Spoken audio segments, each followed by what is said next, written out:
El polvo del camino se le había incrustado en los huesos.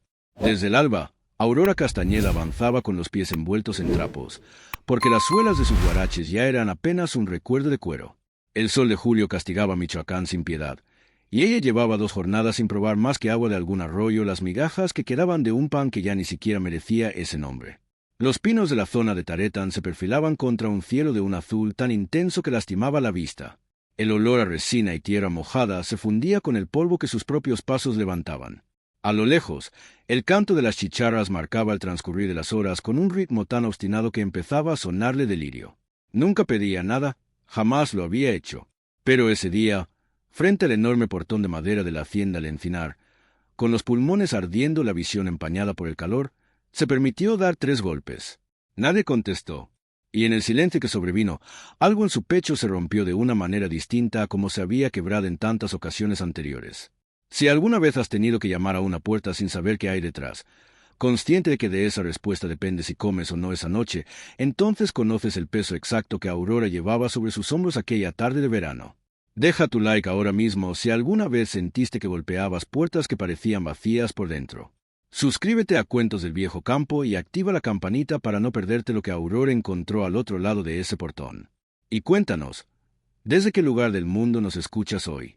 La tía Refugio la había criado desde los 15 años, cuando sus padres fallecieron el mismo invierno, uno tras otro, como si no resistieran la vida sin la compañía del otro. Refugio era costurera en Uruapan, mujer de manos rugosas y alma generosa, y le había transmitido a Aurora todo su saber: a coser con puntadas invisibles, a aliviar un resfriado con hojas de eucalipto hervidas, a callar cuando el silencio era lo más sensato. Refugio murió el invierno pasado. Una tos que comenzó como algo leve se tornó en fiebre, y la fiebre se convirtió en la ausencia definitiva de aquella mujer que había sido madre, hermana y única compañera de Aurora durante 9 años. Desde entonces, Aurora andaba sin rumbo. No poseía casa propia, ni tierra, ni un solo pariente vivo al que pudiera llamar suyo. Había trabajado en pequeñas fincas, cambiando su faena por un plato de comida y un rincón donde dormir, y jamás, ni una vez, había aceptado una limosna. Prefería recorrer kilómetros bajo el sol antes que extender la mano sin ofrecer algo a cambio. Llevaba consigo una bolsa de manta descolorida. Dentro, 2 mudas de ropa remendadas, un cuaderno donde apuntaba remedios y recetas que aprendía de las mujeres mayores en su camino y un rosario de madera oscura que había pertenecido a su tía. Las cuentas estaban gastadas de tanto rezarlas.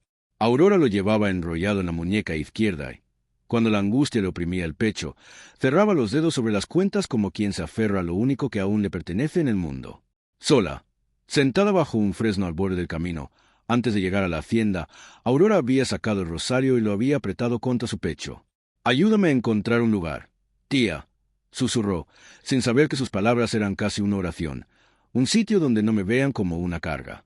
Y con esa esperanza menuda, casi avergonzada de sí misma, se puso en pie y reanudó la marcha. Ahora, frente al portón que nadie abría, Aurora se preguntó si acaso el mundo entero se había confabulado para no responderle nunca. Empujó el portón con la palma de la mano, más por costumbre que por esperanza, y, para su sorpresa, cedió. No estaba atrancado. La madera vieja chirrió al abrirse, y Aurora entró con el paso receloso de quien sabe que pisa terreno ajeno. El silencio la golpeó primero. Un silencio extraño, denso, diferente al sosiego tranquilo de una siesta veraniega. Las gallinas picoteaban sin que nadie las vigilara. Un carro de bueyes yacía abandonado en medio del patio, con el yugo aún puesto. Las macetas de geranios junto a la entrada principal estaban secas, los pétalos caídos formando una alfombra mustia. Más allá, hacia los corrales, Aurora alcanzó a ver que ni el ganado parecía recibir el cuidado habitual. 2 vacas mugían con insistencia, como reclamando el ordeño matutino que nadie había ido a realizar. Y un perro flaco, de esos que merodean las haciendas sin dueño fijo, la observaba con una mezcla de curiosidad y recelo desde la sombra de un árbol seco. Todo en aquel lugar hablaba del mismo abandono. Una propiedad que antaño había sido próspera, ahora sostenida apenas por la inercia de rutinas que nadie tenía fuerzas para continuar. Aurora avanzó despacio, con la garganta reseca y el corazón latiéndole más rápido de lo que el cansancio podía justificar. Fue entonces cuando lo vio, en el corredor principal de la casa grande, sentado en el suelo, con la espalda apoyada contra la pared. Un hombre de unos 40 y tantos años sostenía en brazos a un niño pequeño que lloraba sin hacer ruido. El llanto mudo del crío era más desgarrador que cualquier grito. A un lado, sobre una cobija extendida directamente sobre las baldosas, una niña idéntica al varón dormía con los puños apretados, como si incluso en sueños estuviera preparada para pelear contra algo invisible. El hombre tenía el rostro de quien hace mucho que perdió el buen dormir. Barba de varios días, ojos hundidos, ropa arrugada de haber pasado la noche en esa misma postura. No levantó la vista de inmediato, absorto en mecerse con el niño, con un movimiento automático y casi ausente. «Buenas tardes», dijo Aurora, con la voz quebrada por la sed. «Disculpe la molestia. Solo venía a pedir un poco de agua». El hombre alzó la cabeza entonces, y en sus ojos Aurora reconoció algo que ella misma conocía muy bien: el agotamiento de quien ha perdido la costumbre de esperar algo bueno. «El pozo está atrás de la cocina», dijo él, con voz ronca. «Sírvase usted misma. Aquí ya no hay quien atienda visitas». Aurora no se movió de inmediato. Aurora observó la vivienda, las flores marchitas sobre un pequeño altar al fondo del pasillo, donde el retrato de una mujer joven sonreía congelada en el tiempo, rodeado de velas apagadas. Vio también los platos sucios apilados que se alcanzaban a distinguir desde allí, el fogón frío, el pequeño que lloraba sin emitir sonido. Y en ese instante, algo dentro de Aurora, algo forjado durante años de asistir a quienes padecían, se puso en marcha sin que ella lo decidiera de forma consciente. «¿Me permite ayudarle con el niño?», preguntó, dando un paso adelante. El hombre la miró con recelo. Era una forastera cubierta de polvo, con ropa gastada, pero el niño seguía llorando y él ya no tenía fuerzas ni para mecerla adecuadamente. «Ni siquiera sé cómo se llama usted», dijo, aunque sin retroceder. «Aurora, Aurora Castañeda». «Anselmo Viveros», respondió él, y por primera vez un atisbo de vergüenza cruzó su rostro. «Disculpe el estado de todo esto». Aurora se arrodilló frente a él, con cuidado de no invadir su espacio, y extendió los brazos. «A ver, pequeñito», dijo con esa voz suave que había empleado tantas veces con los hijos de otras familias. «¿Me dejas cargarte un ratito?» El niño, para asombro de su padre, dejó de llorar el tiempo suficiente para mirar a Aurora con sus enormes ojos y luego, lentamente, se dejó pasar a sus brazos. Anselmo contempló la escena sin poder explicarse por qué, después de meses en que nada calmaba el llanto de Gaspar, una desconocida lo hubiera conseguido en cuestión de segundos. «Se llama Gaspar», dijo con la voz entrecortada. «Y la niña es Inés. Son gemelos, tienen 4 años. Son hermosos», dijo Aurora, meciendo suavemente al niño, que ya comenzaba a tranquilizarse apoyado en su hombro. «Eran más alegres», añadió Anselmo, y la frase se le escapó como quien ya no puede contener la verdad, antes de que su madre muriera. Aurora no dijo nada. Sabía, por experiencia propia, que ciertas heridas no se alivian con palabras. Solo siguió meciendo al pequeño con la mirada baja, ofreciéndole a Anselmo el espacio para decir tanto o tan poco como necesitara. «Hace 3 meses», continuó él, casi para sí mismo. «Celestina, una neumonía que se la llevó en 11 días. 11 días. Y yo no supe hacer nada». Se quedó mirando el retrato al final del pasillo, con la vista perdida en algún punto entre presente y aquellos días de marzo que aún recordaba con una nitidez insoportable. El médico del pueblo llegando ya tarde, la fiebre que no cedía con remedio alguno, las noches enteras que había pasado sujetando la mano de Celestina mientras su respiración se volvía cada vez más difícil, hasta que una madrugada simplemente dejó de oírla respirar. «Los niños todavía no entienden bien lo que pasó», dijo con voz apenas perceptible. «Gaspar cree que si se porta bien, ella regresará. Inés ya no lo cree, pero tampoco lo dice en voz alta para no lastimarlo a él». El nombre de Celestina quedó suspendido en el aire caliente de la tarde, como una campana que sigue vibrando después de que dejaron de tocarla.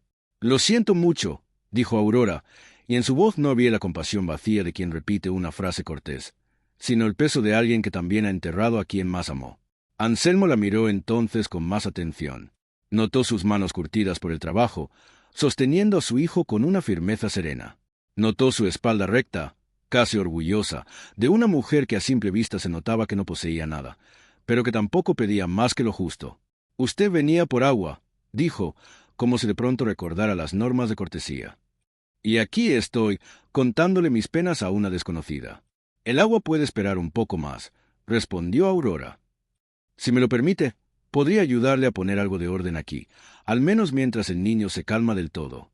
Anselmo dudó. Miró el patio descuidado, la cocina apagada, las flores secas junto al retrato de su esposa.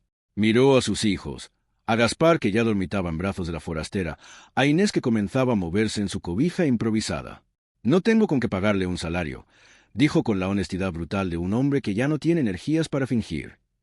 «Las cosas no van bien desde que ella se fue. No le estoy pidiendo salario», dijo Aurora.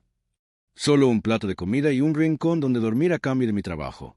Y así, sin ceremonias, sin contratos, sin más palabras que las estrictamente necesarias, don Anselmo Viveros aceptó que una desconocida sin nada se quedara en su hacienda. Ninguno de los dos imaginó aquella tarde lo que esa decisión terminaría significando. Antes de llegar a ese portón, sin embargo, Aurora había recorrido un camino más largo de lo que cualquiera podría haber supuesto con solo mirarla. Había salido de Uruapan hacía casi 3 semanas, después de que el dueño de la última finca donde trabajó, un hombre viudo también, pero de otra calaña, le insinuara que su lugar en la casa podía ser diferente si ella lo consentía. Aurora no esperó a que la insinuación se convirtiera en algo peor. Recogió su bolsa de manta esa misma noche y se marchó antes del amanecer, sin pronunciar palabra, prefiriendo el camino incierto antes que la deshonra de quedarse. Caminó por Ario de Rosales, donde una familia de rancheros le dio hospedaje 2 noches a cambio de que remendara la ropa de sus 7 hijos. Caminó por Tacámbaro, donde ayudó a una partera anciana a atender un parto difícil, y recibió a cambio un poco de pan y la bendición sincera de la mujer cuya hija había salvado. Caminó por caminos de terracería, donde el polvo se le metía en los ojos y el sol le quemaba la nuca, siempre con el rosario de la tía Refugio enredado en la muñeca, siempre con el cuaderno de remedios guardado con más esmero que cualquier otra pertenencia. En esos días de travesía solitaria, Aurora pensaba a menudo en las últimas palabras que su tía le había dicho antes de morir en aquel cuarto pequeño de Uruapan, donde la fiebre finalmente la había vencido tras una lucha de varios días. «No dejes que el mundo te convenza de que no vales nada solo porque no tienes nada, hija», le había dicho Refugio, con la voz ya apagada, pero los ojos aún llenos de una firmeza que Aurora jamás olvidaría. «Lo que vales no está en lo que llevas en las manos, sino en lo que cargas en el corazón. Y de eso, mi niña, tú siempre has tenido de sobra». Aurora se había prometido aquella noche honrar esas palabras cada día de su vida, sin importar cuántas puertas se le cerraran en el camino, sin importar cuántas veces el mundo insistiera en verla como una molestia en lugar de como lo que realmente era. Una mujer capaz de dar más de lo que jamás había recibido. En una noche especialmente fría, mientras dormía bajo un puente cerca de Siracuretiro, Aurora soñó con su tía. En el sueño, Refugio cosía en silencio, sin levantar la vista. Cuando Aurora le preguntó hacia dónde debía dirigirse, la anciana solo respondió: «Sigue caminando, hija. El lugar te va a encontrar a ti primero». Aurora despertó con esa frase grabada en el pecho y, aunque no supo explicarse por qué, decidió que tomaría el camino hacia Taretán en lugar de volver al norte, como había planeado. Así fue como 3 días después llegó, agotada, frente al portón de la hacienda El Encinar, sin saber que aquel sueño había sido, de alguna manera extraña, una premonición. Los primeros días, Aurora se movió por la hacienda como una sombra respetuosa. No tocó nada que perteneciera claramente a la difunta Celestina. No se sentó en la silla que, según notó, nadie más ocupaba en la mesa. No intentó ocupar un lugar que no le correspondiera. La primera mañana se levantó antes que nadie, incluso antes que los propios peones que solían encender el fogón. Encontró la cocina exactamente como Anselmo la había descrito sin palabras. Trastos amontonados de días enteros, el fogón frío, un olor a comida rancia que nadie se había molestado en limpiar. Sin pedir permiso, Aurora se remangó y se puso a trabajar. Tardó toda la mañana en dejar la cocina reluciente, fregando las ollas de barro con arena y ceniza, tal como le había enseñado su tía, ventilando la estancia para eliminar los olores viejos y encendiendo el fogón con la leña seca que encontró apilada afuera. Para el mediodía, cuando Anselmo bajó a ver qué era ese aroma tan distinto que llenaba la casa, encontró sobre la mesa un plato de sopa de fideos con verduras. Sencillo, pero caliente, algo que la hacienda no había visto en meses. «No tenía que hacer esto», dijo él, sorprendido al observar el plato. «Los niños necesitan comer caliente, don Anselmo», respondió Aurora, sin darle mayor importancia al gesto. «Y usted también, si me permite decirlo, se nota que ha estado viviendo a puro café negro». Anselmo no supo qué responder a eso, pero se sentó a la mesa y, por primera vez en meses, comió algo que no había preparado él mismo a las prisas entre una tarea del campo y otra. Primero ganó la confianza de los niños.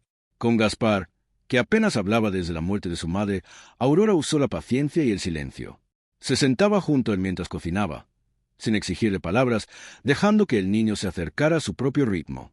Con Inés, que fingía una fortaleza que no sentía, Aurora encontró el camino a través de las historias. Por las noches, mientras remendaba ropa a la luz de una vela, le contaba a la niña cuentos que su tía Refugio le había narrado a ella de pequeña, historias de aparecidos benevolentes y de animales que hablaban en la sierra. Doña Jacinta Barragán, la antigua ama de llaves de la hacienda, ya jubilada, pero que todavía visitaba de vez en cuando, fue la primera en notar algo distinto en la desconocida. «Usted no busca nada aquí», le dijo un día, observándola mientras Aurora lavaba trastos con la manga subida y el cabello recogido con un trapo. «Eso se nota. Solo busco un lugar donde no estorbar». «Doña Jacinta», respondió Aurora sin levantar la vista del trabajo. «Pues aquí no estorba», dijo la anciana, y algo en su tono llevaba más peso del que las palabras por sí solas cargaban. «Aquí hace falta lo que usted trae». Doña Jacinta había servido a 3 generaciones de la familia Viveros. Conocía cada rincón de la propiedad, cada secreto, cada silencio cargado de significado. Y en Aurora reconoció algo que hacía mucho no veía en aquella casa, la misma bondad callada que había tenido Celestina en vida. No dijo nada más entonces, pero desde ese día, sin intervenir directamente en nada, empezó a observar con atención cómo la casa, poco a poco, recuperaba el pulso. El maíz volvió a molerse temprano, el fogón volvió a encenderse antes del amanecer. El olor a pan recién horneado empezó a colarse por los corredores donde antes solo había polvo y silencio. Gaspar, para sorpresa de todos los que trabajaban en la hacienda, volvió a sonreír por primera vez en meses, una tarde en que Aurora le enseñó a modelar figuritas de masa de maíz. Inés, poco a poco, dejó de pasar tantas horas mirando por la ventana esperando una madre que ya no volvería, y empezó a seguir a Aurora por toda la casa, imitando sus movimientos, aprendiendo a su lado. Y Anselmo observaba todo esto desde una distancia prudente, sin saber muy bien qué hacer con lo que sentía. Una tarde, mientras supervisaba a los peones que recogían la cosecha de trigo, Anselmo se detuvo en el corredor y vio a Aurora en el patio, tendiendo ropa al sol, con Inés a su lado imitando cada uno de sus gestos. El viento le movía a Aurora algunos mechones sueltos de cabello, y ella los apartaba de su rostro con el dorso de la mano sin perder el ritmo del trabajo. Anselmo se quedó mirándola más tiempo del que hubiera querido admitir. No supo nombrar lo que sintió en ese instante. No era todavía deseo, ni siquiera un afecto reconocido. Era algo más parecido al asombro de quien ve reverdecer una planta después de una helada que se creía definitiva. Era la sorpresa de descubrir que la vida, contra todo pronóstico, seguía teniendo movimiento. Se preguntó, con una punzada de culpa inmediata, si tenía derecho a sentir algo así tan pronto. Celestina llevaba apenas unos meses bajo tierra, y sin embargo, ahí estaba él, viendo a una desconocida tender ropa, incapaz de apartar la mirada. Dio media vuelta y siguió con su trabajo. Pero el recuerdo de esa imagen, Aurora con el cabello al viento, Inés riendo a su lado, se le quedó grabado de una forma que no supo explicarse. Esa noche, incapaz de conciliar el sueño, Anselmo se sentó solo en su despacho con una vela como única compañía, y sacó del cajón del escritorio una pequeña caja de madera donde guardaba las pocas cartas que Celestina le había escrito durante su noviazgo, cuando él todavía viajaba con frecuencia a Pátzcuaro por negocios de ganado.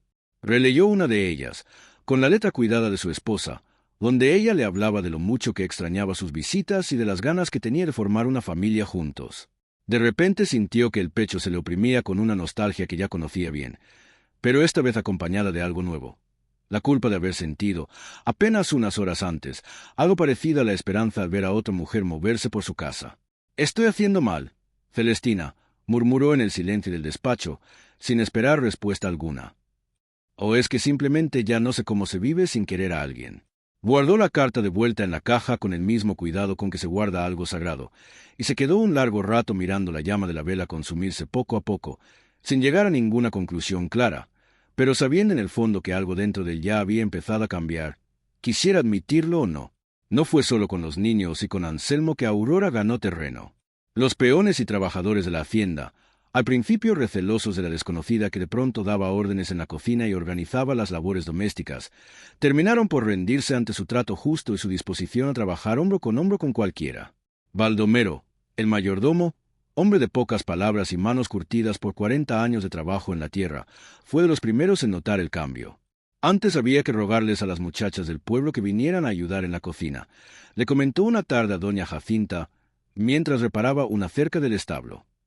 Ahora hasta las gallinas parecen más contentas. Es que esa muchacha trae algo bueno consigo, Baldomero, respondió la anciana. Se nota en cómo trata a la gente. No hace distinción entre patrón y peón. Era cierto.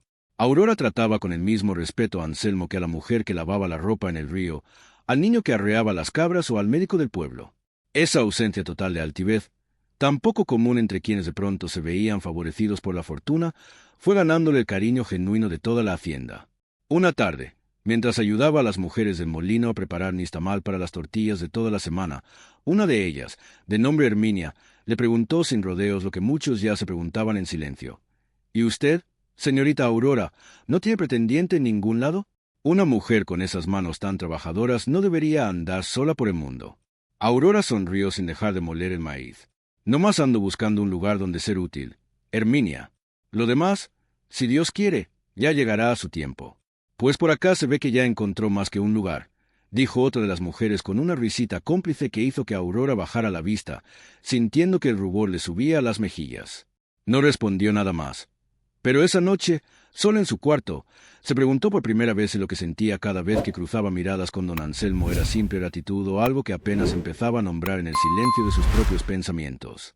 A finales de agosto, como cada año, el pueblo de San Miguel de los Laureles celebraba la fiesta de la cosecha, un festejo que reunía a todas las haciendas y ranchos de la región en la plaza principal, con música, comida y baile que se extendían hasta la madrugada. Era la primera vez desde la muerte de Celestina que Anselmo consideraba asistir. Fue doña Jacinta quien lo convenció, alegando que los niños merecían disfrutar de la fiesta como cualquier otro niño del pueblo, sin que la sombra del luto pesara sobre ellos toda la vida. Vaya, don Anselmo, le dijo la anciana con la autoridad que solo dan los años de servicio y el cariño genuino. Los niños necesitan ver que la vida sigue teniendo cosas buenas. Y usted también lo necesita, aunque no quiera admitirlo. Así fue como aquella noche de agosto Anselmo llegó a la plaza del pueblo acompañado de sus hijos, de doña Jacinta de Aurora, quien había accedido a ir más por cuidar de los gemelos que por participar ella misma de la fiesta. Pero la fiesta tiene sus propias reglas, y esa noche, bajo las luces de los faroles de papel y el sonido de una banda de viento tocando sones tradicionales, Gaspar e Inés arrastraron literalmente a Aurora hacia el centro de la plaza, donde otros niños ya bailaban en corro. Anselmo observó la escena desde una banca cercana, con una taza de ponche caliente entre las manos, viendo a Aurora girar entre risas con sus hijos, con el cabello suelto por primera vez desde que la conocía, moviéndose con una gracia sencilla que no necesitaba adorno alguno para resultar hermosa. No fue capaz de apartar la mirada. Cuando la pieza terminó, Aurora regresó hacia la banca, agitada y sonriente, con Inés todavía colgada de su mano. ¿No va a bailar, don Anselmo?, preguntó con una sonrisa traviesa que Anselmo no le conocía. Se ve que hace tiempo no se divierte.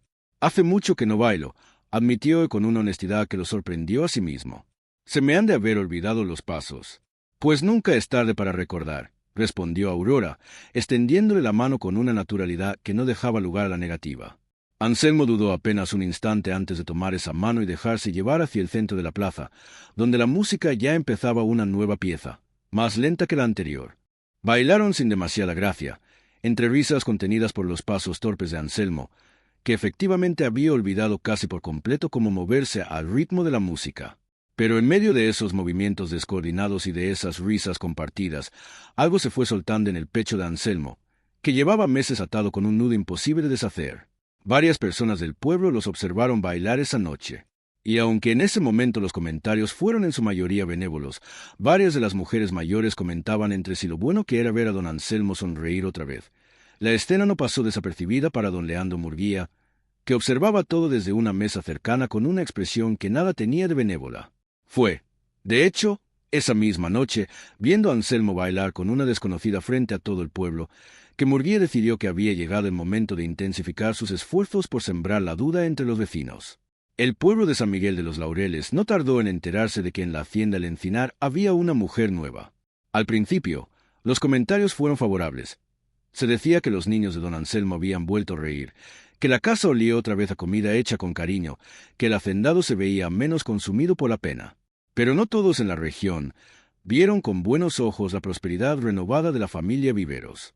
Don Leandro Murguía, dueño de la hacienda vecina, llevaba años observando con envidia mal disimulada el respeto que la comunidad le tenía a Anselmo. Murguía tenía más tierra, más ganado, más peones a su servicio, pero jamás había logrado ganarse el cariño genuino que Anselmo despertaba entre los trabajadores y las familias del pueblo. Cuando se enteró de la llegada de Aurora, vio una oportunidad. Murguía era hombre paciente cuando la ocasión lo requería. No lanzó ataques directos desde el principio. Su primera jugada fue mucho más sutil, una visita de cortesía a la hacienda del Encinar, apenas 2 semanas después de la llegada de Aurora, con el pretexto de preguntar por la salud de Anselmo tras la pérdida de Celestina. «Cuánto lamento lo de tu esposa, Anselmo», le dijo, sentada en el corredor principal con una taza de café que Aurora misma le había servido. «Se ve que ya vas mejor, y con ayuda tan dedicada, por lo visto». La mirada que Murguía dirigió hacia Aurora mientras ella se retiraba discretamente hacia la cocina no pasó desapercibida para Anselmo, aunque en ese momento prefirió no darle mayor importancia. «Aurora ha sido de gran ayuda con los niños», respondió, sin captar la insinuación, o quizás prefiriendo no captarla. Sin duda», dijo Murguía con una sonrisa que no llegaba a los ojos. «Aunque entre nosotros, viejo amigo, hay que tener cuidado con estas mujeres que aparecen de la nada. Uno nunca sabe bien qué buscan realmente. No digo que sea el caso de esta muchacha, mira que ni la conozco, pero ya sabes cómo es la gente. Empiezan a hablar, y luego el que sale perjudicado es uno mismo, y sobre todo los niños». Anselmo no respondió de inmediato, pero la semilla ya había sido plantada con la precisión calculada de quien sabe exactamente qué palabras usar para que germinen solas.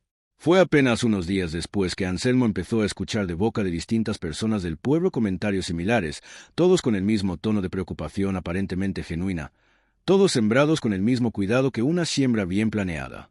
Un viudo débil de ánimo, con 2 criaturas y una desconocida sin familia metida en su casa, comentó Murguía otra tarde en la cantina del pueblo ante un grupo de hombres que lo escuchaban entre tragos de mezcal, ya sin la cautela que había usado frente a Anselmo. «Eso no puede terminar bien. ¿Quién les dice que esa mujer no anda buscando quedarse con las tierras?» Las palabras de Murguía, sembradas con calma calculada, empezaron a correr de boca en boca por San Miguel de los Laureles. Al principio eran murmullos discretos. Después, comentarios abiertos en el mercado, en la iglesia, en las reuniones de las familias más prominentes del pueblo. «Una mujer sin nada no aparece de la nada en la puerta de un hacendado viudo», decía una vecina a otra mientras compraban tortillas. «Eso no es casualidad. Dicen que ya tiene metida en el bolsillo hasta el mismísimo don Anselmo», agregaba otra. Fue precisamente en el mercado del pueblo, un martes de mediados de julio, donde doña Jacinta presenció de primera mano hasta donde habían llegado los rumores. Se encontraba comprando chiles y jitomates en el puesto de siempre, cuando escuchó a 2 mujeres conversando apenas unos metros más allá, sin percatarse de su presencia. «Yo lo que digo es que ninguna mujer decente camina sola por los caminos como camina esa», decía una de ellas mientras seleccionaba nopales con dedos rápidos, y luego aparece justo en la hacienda de un viudo con dinero. «Eso no es casualidad, comadre. Pues yo escuché que ni familia tiene, ni apellido conocido. No más llegó pidiendo agua, y ahora ya se pasea como si fuera la dueña de todo», respondió la otra, bajando la voz, aunque no lo suficiente, y los niños ya la llaman por su nombre como si nada. «Pobrecita doña Celestina, que en paz descanse, ni 4 meses lleva bajo tierra y ya le quieren poner reemplazo». Doña Jacinta, que hasta ese momento había escuchado en silencio, no pudo contenerse más y se acercó a las 2 mujeres con la autoridad que le daban sus más de 60 años de vida en el pueblo. «Con todo respeto, comadres, pero antes de hablar tan a la ligera, deberían ir a ver con sus propios ojos lo que esa muchacha ha hecho por esa familia», dijo con voz firme, aunque sin alzarla demasiado. «Yo serví 15 años en esa casa. Conocí a doña Celestina mejor que nadie en este pueblo, y les puedo asegurar que ella misma, si pudiera hablar, estaría agradecida con Aurora por lo que le ha devuelto a sus hijos». Las 2 mujeres se quedaron calladas, avergonzadas de haber sido escuchadas, y se despidieron apresuradamente con excusas poco convincentes sobre mandados pendientes. Doña Jacinta, que escuchaba estos comentarios en sus visitas al mercado, sentía que la sangre se le encendía de indignación, pero sabía que defender a Aurora abiertamente en cada ocasión solo alimentaría más el chisme. Prefirió la mayor parte del tiempo el silencio estratégico, aunque por dentro ya estaba decidida a intervenir con más firmeza si las cosas se ponían peor. Y las cosas se pusieron peor. Los rumores llegaron tarde o temprano a oídos de los parientes de la fallecida Celestina que vivían en Pátzcuaro. Su hermana, doña Refugio Alcaraz, mujer de carácter duro y convicciones inflexibles sobre el decoro, decidió hacer un viaje a la hacienda para ver con sus propios ojos qué era lo que estaba pasando. Llegó una tarde de finales de julio sin avisar, con el rostro tenso de quien ya trae preparado el discurso de reproche. Anselmo, esto no puede seguir así, le dijo apenas cruzó el umbral de la casa, sin siquiera saludar primero a los niños. Toda la región habla de esta mujer que tienes viviendo aquí. Mi hermana no lleva ni 4 meses en su tumba, y ya andas exhibiendo a una desconocida frente a tus hijos. Anselmo sintió que la vergüenza y la ira se le mezclaban en el pecho. Aurora trabaja aquí, refugio. Nada más, repitió ella con una risa amarga. Los niños ya la llaman por su nombre como si fuera de la familia. El pueblo entero habla de que se pasea contigo por los corrales. ¿De verdad crees que la gente no ve lo que está pasando? No hay nada impropio que ver, respondió Anselmo con la voz más firme de lo que sentía en realidad. Pues sea como sea, no es correcto, insistió Refugio. Y hay quienes ya están hablando de que quizás sería mejor que los niños se vinieran con nosotros a Pátzcuaro, al menos hasta que pongas en orden esta situación. La amenaza quedó flotando en el aire como una nube negra. Anselmo sintió que el suelo se le movía bajo los pies. Mis hijos no van a ninguna parte, dijo con una dureza que sorprendió a la propia Refugio. Esta es su casa. Refugio se marchó esa tarde sin despedirse, dejando tras de sí una amenaza que Anselmo no podía ignorar y un silencio pesado que se instaló sobre la hacienda como una tormenta que todavía no rompía, pero que ya se anunciaba en el horizonte. Aurora se enteró de los rumores primero por doña Jacinta, que un día, con el rostro afligido, le contó lo que se decía en el pueblo. No es justo lo que dicen de usted, le dijo la anciana mientras ambas doblaban ropa en el patio. Yo sé lo que hay en su corazón, hija, pero el pueblo es cruel cuando quiere fabricar historias. Aurora sintió que el rosario que llevaba enredado en la muñeca pesaba de pronto más que nunca. Lo apretó con los dedos, buscando en las cuentas gastadas la misma calma que tantas veces le habían dado. Yo no vine a quitarle nada a nadie, dijo con la voz baja. No más vine buscando un lugar donde ser útil. Lo sé, hija, pero el pueblo no siempre ve lo que es verdad. Ve lo que le conviene ver. Esa noche, sola en el cuarto pequeño que le habían asignado, Aurora sacó el rosario y lo sostuvo entre las manos, igual que había hecho bajo el fresno antes de llegar a la hacienda. ¿Qué hago, tía? Susurró con la mirada fija en las cuentas de madera oscura. Aquí encontré algo que no sabía que buscaba, y ahora resulta que por buscarlo pongo en riesgo a los niños, a don Anselmo, a todos. No hubo respuesta.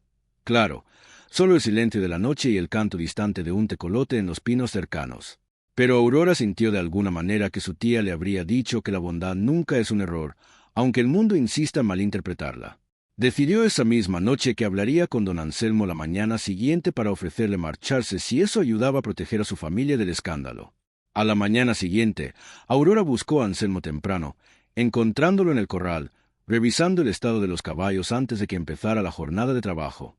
Don Anselmo, necesito hablar con usted de algo importante, dijo con la voz firme, aunque el corazón le latiera con fuerza ante lo que estaba a punto de proponer. Anselmo se giró hacia ella, notando de inmediato la gravedad en su rostro. Dígame, Aurora, ¿pasó algo? Me he enterado de los rumores que corren en el pueblo, dijo ella, sin rodeos. Y no quiero ser la causa de que su familia sufra ningún tipo de escándalo o vergüenza. Si usted lo considera necesario, puedo marcharme. Buscaré trabajo en otro lado, más lejos, donde nadie me conozca ni conozca a su familia. Anselmo se quedó mirándola un largo momento con una expresión que Aurora no supo interpretar del todo. ¿Y usted quiere irse?, preguntó él finalmente, con una voz extrañamente vulnerable para un hombre que solía guardar tan bien sus emociones. No es cuestión de lo que yo quiera, respondió Aurora bajando la mirada. Es cuestión de lo que sea mejor para los niños, para usted. Pues yo le puedo decir exactamente lo que es mejor para los niños y para mí, dijo Anselmo dando un paso hacia ella. Es que usted se quede. Los rumores del pueblo no van a criar a mis hijos, Aurora, ni van a devolverles la alegría que perdieron.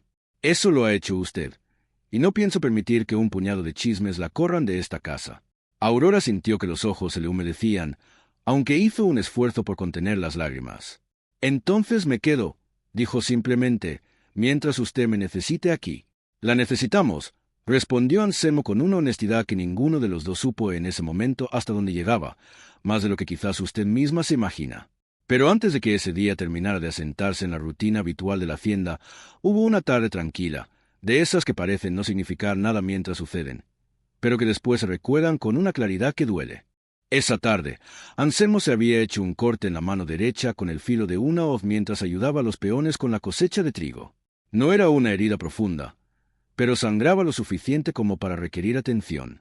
Aurora lo encontró en el corredor, sujetándose la mano con un pañuelo ya manchado de rojo, y sin mediar palabra fue por su cuaderno de remedios y por el pequeño costurero donde guardaba hilo, agujas y las hierbas secas que siempre llevaba consigo.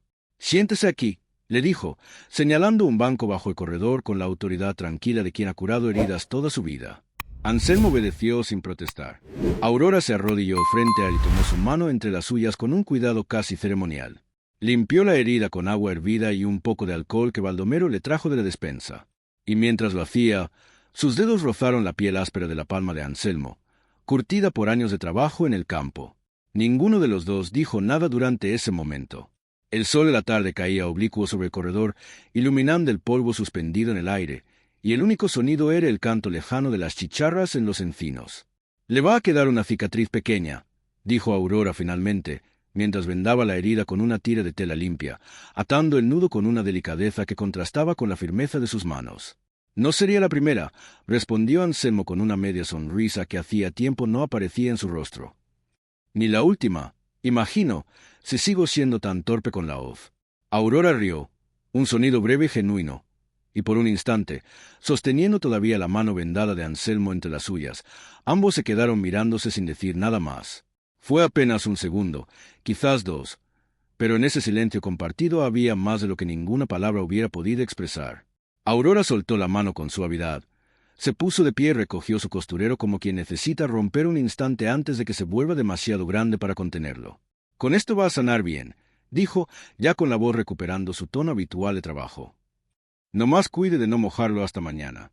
Se marchó hacia la cocina, dejando a Anselmo sentado en el banco, observando el vendaje improvisado en su mano con una atención que no tenía nada que ver con la herida en sí.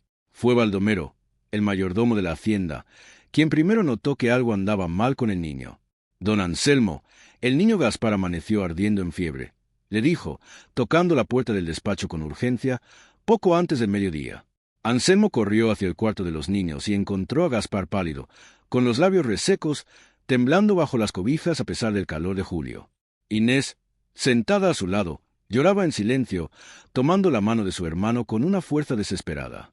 Aurora llegó segundos después, alertada por los gritos de Baldomero, y en cuanto vio al niño supo, con la certeza que da la experiencia de haber cuidado enfermos toda su vida, que la situación era grave.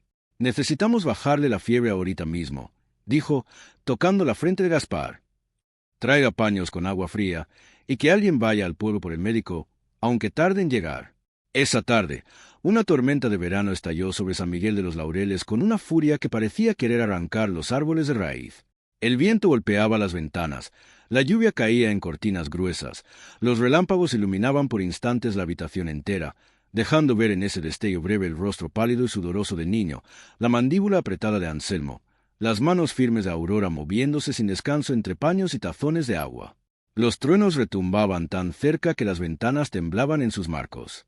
Inés, asustada por el estruendo, se había refugiado en los brazos de doña Jacinta en la habitación contigua, incapaz de soportar ver a su hermano gemelo temblando de fiebre, sin poder hacer nada por él. En medio de aquel estruendo, Aurora permaneció junto a la cama de Gaspar sin moverse ni un instante. Le cambiaba los paños húmedos en la frente cada pocos minutos, le daba pequeños sorbos de agua con manzanilla que ella misma había preparado, le cantaba en voz baja canciones de cuna que su tía Refugio le había cantado a ella de niña.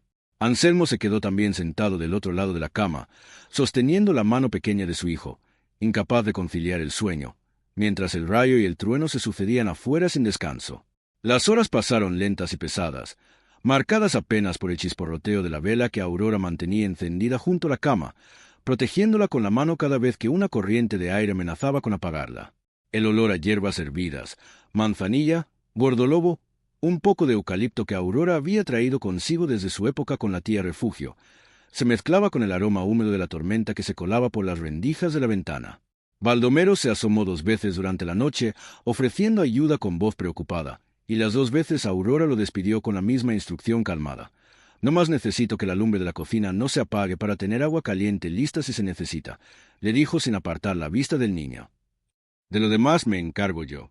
Gaspar deliraba a ratos, murmurando palabras sueltas que no siempre tenían sentido, llamando en un momento a su madre con una claridad que le partió el corazón a Anselmo. «Aurora», Sin soltar el paño húmedo de la frente del niño, tarareó una canción de cuna en voz muy baja, la misma que su tía Refugio le cantaba a ella de pequeña, hasta que el murmullo febril del niño se calmó en algo parecido a un sueño más tranquilo. ¿Cree que se va a poner bien?, preguntó Anselmo en un momento de la madrugada, con la voz quebrada por el miedo. Va a estar bien, respondió Aurora con una firmeza que no sabía si era del todo honesta, pero que necesitaba transmitir. Los niños son fuertes, y este niño tiene mucho por qué seguir aquí. Anselmo la miró entonces en la penumbra de la habitación, iluminada apenas por una vela, y sintió una gratitud tan profunda que casi le dolía en el pecho. Gracias, dijo él simplemente, por todo esto, por ellos. Aurora no respondió con palabras, solo asintió y prosiguió con su vigilia. La noche se alargó, pesada e interminable. La tormenta amainó pasada la medianoche, pero la fiebre de Gaspar no cedía. Aurora, agotada, sintió que el miedo empezaba a filtrarse incluso en su propia serenidad entrenada. Sacó, sin darse cuenta del gesto, el rosario de su muñeca y lo enredó entre los dedos de Gaspar mientras rezaba en silencio. Antes de que la tormenta trajera consigo la noche más larga que la hacienda hubiera de recordar, hubo semanas enteras en que el vínculo entre Aurora y los gemelos se fue tejiendo con la paciencia de quien borda un mantel puntada por puntada, sin prisa, sin atajos. Con Inés, el camino había sido distinto al de su hermano. La niña, que fingía una fortaleza impropia de sus 4 años para proteger a Gaspar del propio miedo que ella también sentía, tardó más tiempo en bajar la guardia. Pasaba horas enteras sentada junto a la ventana del cuarto que compartía con su hermano, con la mirada perdida en el camino que llevaba al pueblo, como si esperara ver aparecer en cualquier momento la silueta de su madre regresando de algún mandado imaginario. Aurora nunca intentó apurar ese proceso. Se sentaba cerca, sin invadir el espacio de la niña, tejiendo o remendando ropa en silencio, dejando que Inés decidiera cuándo y cómo acercarse. Una tarde de finales de junio, mientras Aurora bordaba un pañuelo bajo la sombra del corredor, Inés se acercó despacio y se sentó a su lado, sin decir palabra, observando el movimiento de la aguja entrando y saliendo de la tela. «Mi mamá también sabía bordar», dijo la niña después de un largo silencio. «Ah, ¿sí?», respondió Aurora sin levantar la vista del trabajo, para no asustar el momento con demasiada atención. «¿Y qué bordaba tu mamá?» «Flores. Le gustaban mucho las flores. Bordaba manteles con flores para toda la casa. Pues si quieres, te puedo enseñar a bordar flores también. Así. Cuando crezcas, vas a poder bordar manteles igual de bonitos que los de tu mamá». Inés se quedó pensando un momento con la seriedad de quien sopesa una decisión importante. «¿Y tú te vas a ir? ¿Cómo se fue mi mamá?». La pregunta cayó sobre Aurora con un peso que no esperaba. Dejó el bordado a un lado y miró a la niña directamente a los ojos. «Tu mamá no se fue porque quiso, mi Inés. A ella se la llevó una enfermedad que nadie pudo curar, y eso no fue culpa de nadie. Yo no tengo pensado irme a ningún lado. Mientras tu papá me deje quedarme, aquí voy a estar para lo que necesites». Inés no respondió con palabras. Simplemente se recostó contra el brazo de Aurora y, por primera vez desde la muerte de su madre, se quedó dormida a media tarde sin que nadie tuviera que arrullarla. Fue esa misma noche que Aurora empezó verdaderamente a enseñarle a bordar flores con hilos de colores que doña Jacinta consiguió del mercado del pueblo. Cada puntada torcida de la niña, cada flor deforme que con el tiempo se fue enderezando, se convirtió en un pequeño ritual que ambas compartían casi cada noche antes de dormir. Gaspar, por su parte, encontró en Aurora algo distinto, un refugio silencioso donde no necesitaba hablar para ser comprendido. El niño, que apenas pronunciaba palabra desde la muerte de su madre, pasaba horas sentado junto a Aurora mientras ella cocinaba, observándola amasar tortillas, moler especias, remover ollas de barro sobre el fogón. Un día, sin que nadie se lo pidiera, el niño tomó un poco de masa entre sus manos pequeñas e intentó torpemente formar una tortilla como veía hacer a Aurora. «Mira nomás, qué manos tan hábiles», dijo Aurora sonriendo, sin exagerar el elogio para que no sonara falso. «Vas a ser mejor cocinero que tu papá, apuesto». Gaspar sonrió apenas, pero sonrió. Y esa sonrisa pequeña, casi imperceptible para cualquiera que no estuviera prestando la atención que Aurora prestaba, fue la primera en meses. Con el paso de las semanas, esas tortillas deformes se convirtieron en una tradición. Cada domingo por la mañana, antes de ir a misa, Gaspar ayudaba a Aurora a preparar las tortillas de la semana en un silencio cómodo que decía más de lo que cualquier conversación hubiera podido decir. Fue en medio de esta rutina apacible, construida ladrillo a ladrillo durante semanas de paciencia y cariño silencioso, que la tormenta de aquella noche de julio llegó a poner a prueba todo lo que se había construido. Fue en ese instante, con las manos de ambos entrelazadas sobre el rosario de la tía Refugio, que la fiebre finalmente empezó a ceder. Al amanecer, cuando la frente del niño se sintió por fin fresca al tacto, Aurora dejó escapar un suspiro de alivio tan profundo que le tembló todo el cuerpo. «Ya pasó, mi niño», dijo sin pensar, con la voz rota por el cansancio y la emoción. «Ya pasó. Nuestro niño ya está bien». Las palabras quedaron suspendidas en el aire de la habitación. «Nuestro niño». Aurora se dio cuenta de lo que había dicho apenas un segundo después de decirlo, y sintió que el color le subía al rostro. Anselmo la miró fijamente. No dijo nada, pero en su silencio había algo que no había estado ahí antes. La certeza silenciosa de que ambos, sin haberlo planeado, sin haberlo nombrado siquiera, ya veían a esa familia como algo compartido. Ninguno de los dos rompió el silencio. Afuera, las últimas gotas de la tormenta caían despacio del alero, y el primer canto de un gallo anunciaba que la noche más larga de sus vidas por fin llegaba a su fin. El médico llegó pasado el mediodía, confirmando lo que Aurora ya sabía. La fiebre había cedido, y con reposo y cuidado, Gaspar se recuperaría por completo. La noticia corrió rápido por la hacienda y también, inevitablemente, por el pueblo. Pero esta vez, el chisme tomó un giro distinto. Se hablaba de la mujer desconocida que había pasado la noche entera cuidando al niño enfermo, sin descanso, con la devoción de una madre. Don Leandro Murguía, al enterarse de que los rumores empezaban a favorecer a Aurora en lugar de perjudicarla, decidió que había llegado el momento de actuar con mayor firmeza. Buscó a Aurora un día en que ella caminaba sola hacia el pueblo a comprar hilo para remendar la ropa de los niños. «Buenas tardes, señorita Castañeda», le dijo, cerrándole el paso con su caballo. «Quería hablar con usted de mujer a hombre». Sin rodeos, Aurora se detuvo, con la canasta apretada contra el costado. «Usted dirá, don Leandro. Sé exactamente lo que busca en esa hacienda», dijo con una sonrisa que no llegaba a los ojos. «Un hombre viudo, con tierras y ganado. 2 niños que necesitan madre. Es un plan inteligente, se lo reconozco, pero le conviene saber que yo no voy a permitir que una mujer sin apellido, sin familia, sin nada que la respalde, termine quedándose con lo que por derecho les corresponde a los parientes de Celestina. Yo no busco nada de eso», respondió Aurora con la voz firme, aunque el corazón le latiera con fuerza. «Eso dígaselo a la gente del pueblo», dijo Murguía, acercando el caballo un paso más. «Porque yo ya hablé con los parientes de Pátzcuaro y ellos están dispuestos a llevar este asunto ante el juez si es necesario. Los niños no deberían crecer bajo la influencia de una desconocida. Y usted, señorita, haría bien en irse antes de que las cosas se pongan peor para todos». Aurora sintió el peso de la amenaza, pero no bajó la mirada. «Con todo respeto, don Leandro, eso es algo que don Anselmo tendrá que decidir, no usted». Murguía soltó una risa seca. «Ya lo veremos, señorita. Ya lo veremos». Espoleó su caballo y se alejó, dejando a Aurora sola en el camino, con el corazón acelerado y una certeza fría instalándose en su pecho. La amenaza de Murguía no era un simple exabrupto, era una advertencia de lo que vendría. Lo que Aurora no supo entonces fue que Baldomero, el mayordomo, había presenciado toda la escena desde lejos, oculto entre unos matorrales mientras revisaba una cerca cercana que separaba las tierras de la hacienda del camino real. Había visto Murguía cerrarle el paso a Aurora con el caballo. Había visto la tensión en la postura de la muchacha. Y aunque no alcanzó a escuchar cada palabra, el tono amenazante de la conversación no dejaba lugar a dudas sobre su naturaleza. Esa misma noche, con el rostro grave, Baldomero buscó a don Anselmo en el despacho de la hacienda, donde el patrón revisaba unas cuentas a la luz de un quinqué. «Patrón, tengo que contarle algo que vi esta tarde», dijo, quitándose el sombrero con el respeto de siempre, aunque la voz le temblaba un poco por la gravedad del asunto. Anselmo levantó la vista de inmediato, notando la preocupación en el rostro curtido de su mayordomo. «Dime, Baldomero, ¿qué pasó?» Vi a don Leandro deteniendo a la señorita Aurora en el camino, cerca de la cerca del arroyo. No alcancé a oír todo, pero sí lo suficiente para saber que la andaba amenazando.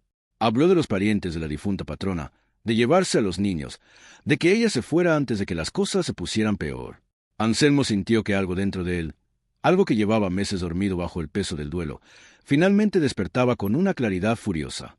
«¿Estás seguro de lo que escuchaste?», preguntó, aunque ya conocía la respuesta por la seriedad con la que Baldomero se lo contaba. «Tan seguro como que me llamo Baldomero Reyes, patrón. Ese hombre no tiene vergüenza». Anselmo se quedó en silencio un largo momento, con las manos apoyadas sobre el escritorio, sintiendo como la furia contenida durante meses de duelo y confusión finalmente encontraba una dirección clara hacia donde canalizarse. Gracias por decírmelo, Baldomero. Esto no se va a quedar así. La amenaza de Murguía no quedó solo en palabras. 3 noches después, uno de los peones que vigilaba el ganado durante la madrugada notó movimiento cerca del canal de riego que alimentaba las tierras de cultivo del encinar, compartido desde generaciones atrás con la hacienda vecina bajo un acuerdo de aguas que ambas familias habían respetado siempre.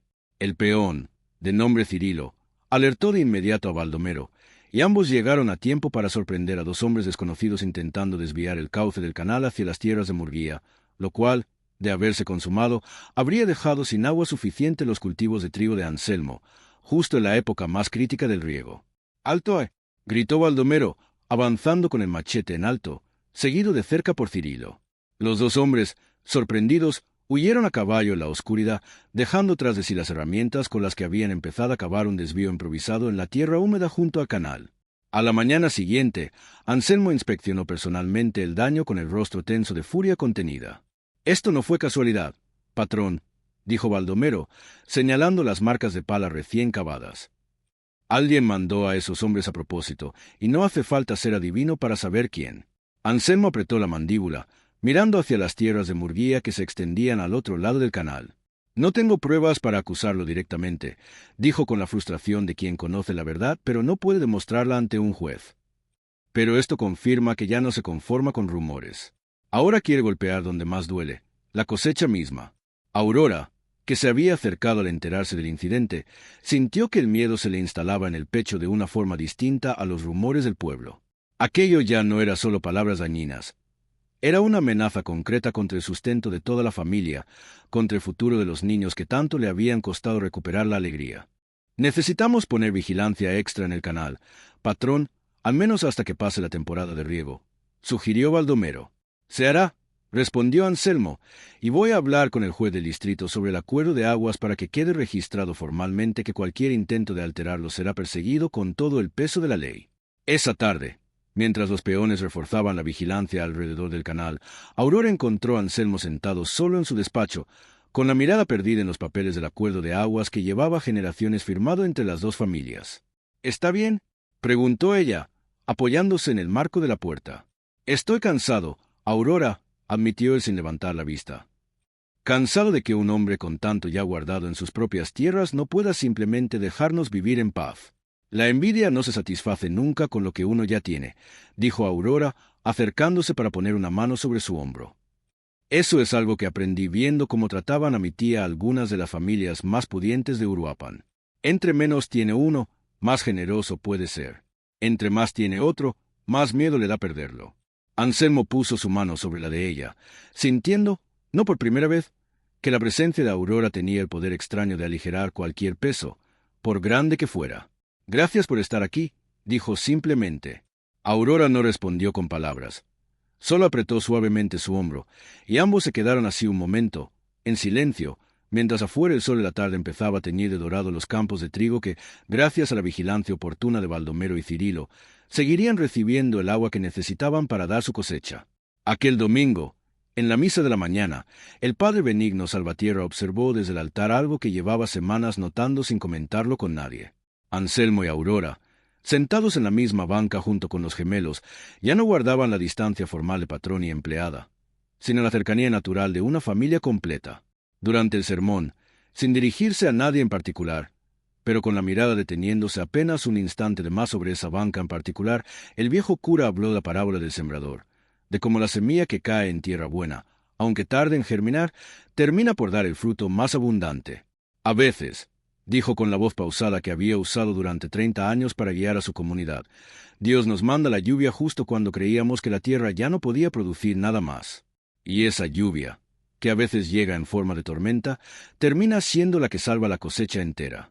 Varias personas en la iglesia sintieron, pensando en sus propias siembras, en sus propias sequías personales.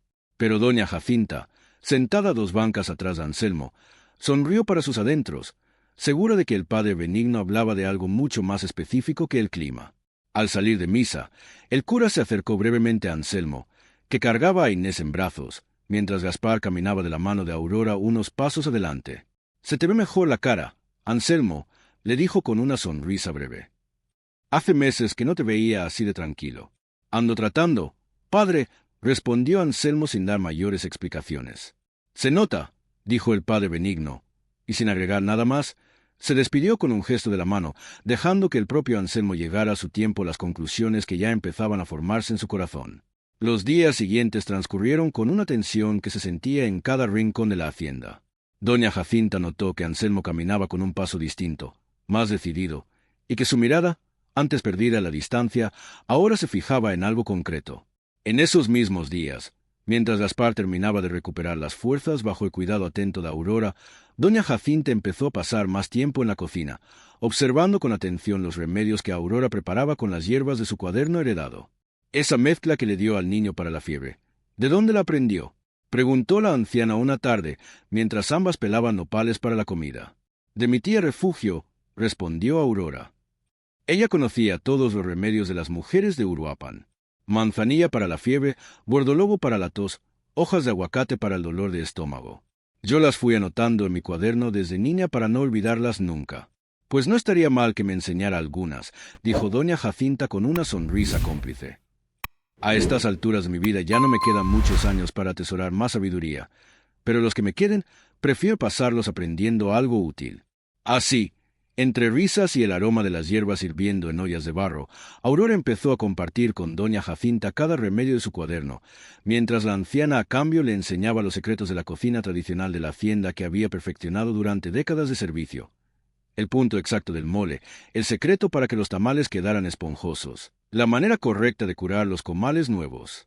Entre las dos podríamos escribir un libro entero de remedios y recetas, bromeó Aurora una tarde, mientras anotaba en su cuaderno la receta del atole de grano que doña Jacinta le acababa de enseñar. Ojalá tuviéramos ese tiempo, hija, respondió la anciana con una calidez genuina. Pero mientras tanto, me conformo con que esta casa nunca más se quede sin quien sepa curar un mal de estómago o consolar un corazón herido. Fue ella quien una tarde se atrevió a decir en voz alta lo que todos en la hacienda ya sabían, pero nadie mencionaba directamente. Se encontraba con Anselmo en el corredor principal, cerca del pequeño altar dedicado a Celestina, mientras Aurora jugaba en el patio con los gemelos, Gaspar ya completamente recuperado de su fiebre. —¿Sabe, don Anselmo? —dijo doña Jacinta con la voz calmada de quien ha esperado el momento correcto. Yo serví a doña Celestina 15 años. La conocí antes de que usted mismo la conociera, y le puedo decir una cosa con toda certeza. Anselmo la miró, esperando. Ella no habría querido que usted se quedara solo toda la vida, continuó la anciana, señalando con un gesto sutil hacia el patio donde Aurora reía con los niños.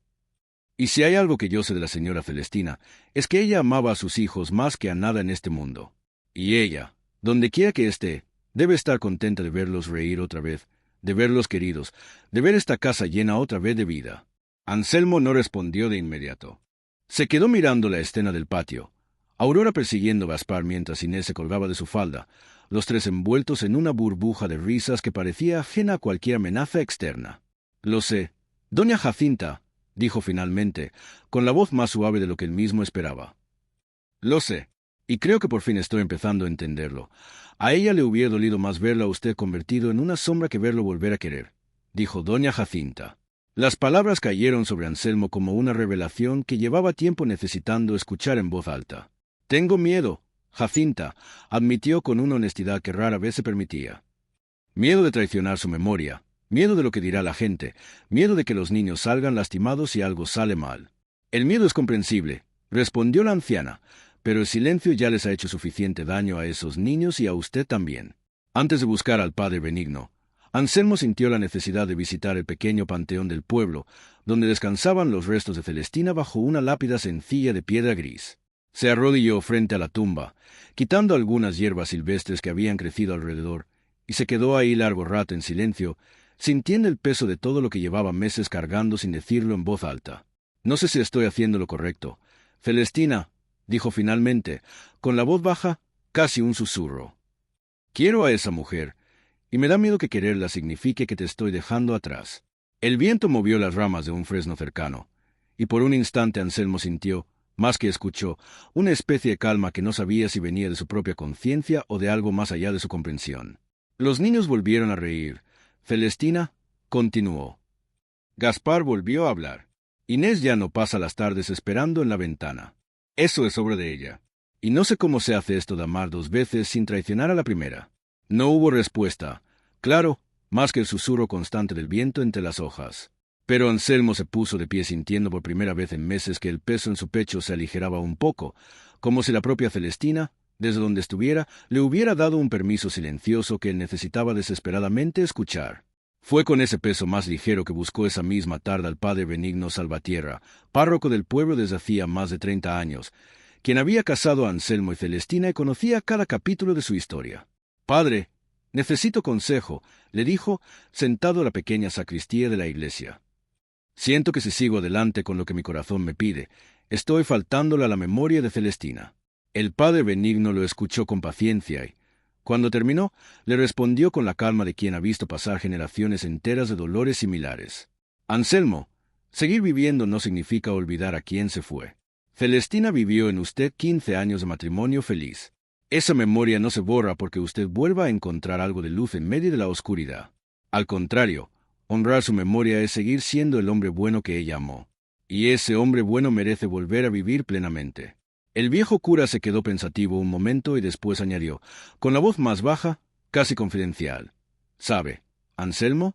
Yo también enterré a alguien que quise mucho, hace muchos años, antes de tomar los hábitos. Y durante mucho tiempo pensé que la única forma de honrarla era no volver a querer a nadie más.